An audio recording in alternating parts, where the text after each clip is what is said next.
Waifus. Waifus never change.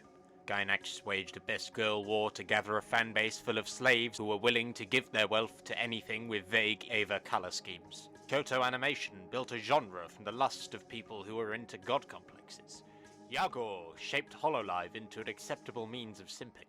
But waifus never change. In the 21st century, the storm of best girl wars has come again, because I haven't done one of these videos in a while, except the scale of the war was much bigger than previously, because it will not just be waifu versus waifu, but dere versus dere. For decades, the Tsundere and the Kuudere have been at loggerheads with each other, and in just under 10 minutes, I'll show you the state of modern best girl warfare between these two superpowers. Before we dive into the history between these two factions, we must first understand the weapons at play.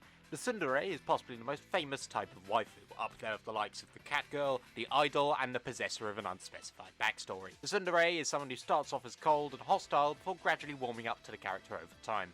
An example of a Tsundere stronghold would be Toradora, and its main girl Tiger Eyessucker, who was played by Samuel L. Jackson in the hit 2020 live-action remake. I will now play a popular Tsundere catchphrase. It's not as if I like you or anything, but Barker. A gathering of Tsunderes is referred to as a death trap. If you're interested in becoming a Tsundere, then WikiHow has an article just for you. It says that you must wear expensive clothes, despite most Tsunderes just wearing the regular school uniform. It also advises you not to go overboard with your Tsundere LARPing. I personally disagree with this point, because the last time I went LARPing as a Tsundere, I shot a fellow with a P90 and he wasn't complaining afterwards. I mean, he also wasn't moving afterwards, but that's besides the point. Kuudere, on the other hand, is a bit more of a niche taste, which is surprising because you'd think that someone with zero social skills should surely appeal to more anime fans. Kuudere is typically a quiet character who appears distant from everyone else. An example of a Kuudere stronghold is Violet Evergarden, and its protagonist, Janie Silverhand. I'll now play a popular Kuudere catchphrase.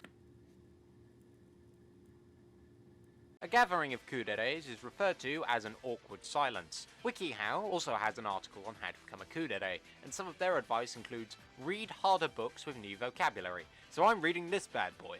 I don't have a fucking clue what any of the words in this book mean. So on one hand you have violent tendencies, on the other you have seeming emotionlessness. Put them together and you get a psychopath, but put them against each other and you get an active war zone.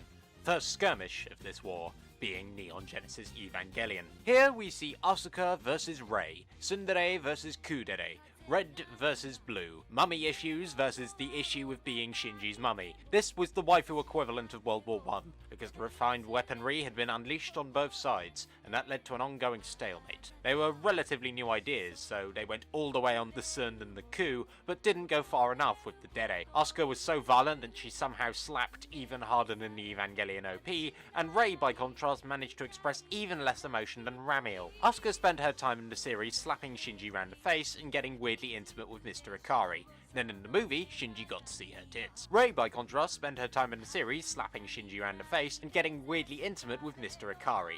Then in the movie, Shinji got to see her tits. Unfortunately, this stalemate was only ended by the intervention of a foreign power, Misato, if only because she was the one who brought Pen into the plot. The echoes of this war still live on today, but it would by no means be the end of the Tsundere Kuudere skirmishes. The next prominent face-off between a Tsundere and a Kuudere that I can name was the melancholy of Haruhi Suzumiya. Haruhi was our literal god-tier Tsundere, whereas Nagato was a Kuudere who literally found everyone to be alien. I believe Haruhi won this conflict, although I might be slightly biased in this assessment. When doing Nahara Yukai, everyone wants to mimic Haruhi's actions, instead of Nagato's actions, or lack thereof. But it is fair to say that while Haruhi was undoubtedly a point for the Tsunderes, the reason she won was because she wasn't a typical Tsundere. She possessed infinite energy, whereas Nagato just didn't really do anything. In fact, when she got her own time to shine, she was completely reworked into a Dandere in order to give her enough to do. This defeat, coupled with the release of Toradora, would leave the Kuuderes at a moment of crisis. Would their renaissance ever come? As it turns out, yes it would.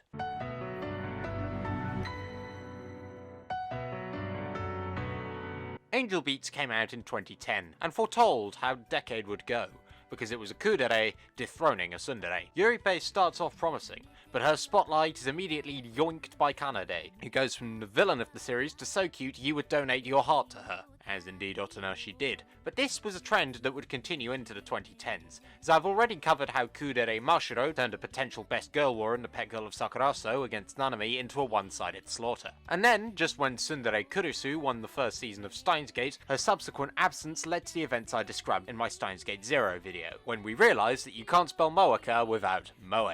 But now that the Tsundere is on the back foot, we have come to one of the most recent conflicts. Kaguya-sama Lovers' War. At first, Chika distracted us to the brewing war, but by season 2, it had reached boiling point. The battle was no longer about Chika.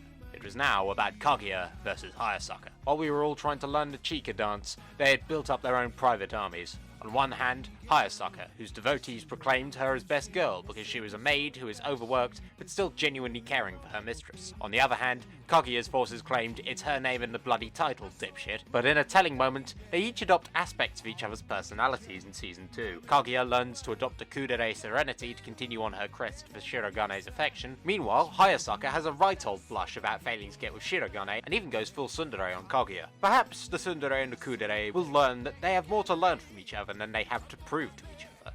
But until that time, remember that Kuderes are better in every aspect. I'm ending it there.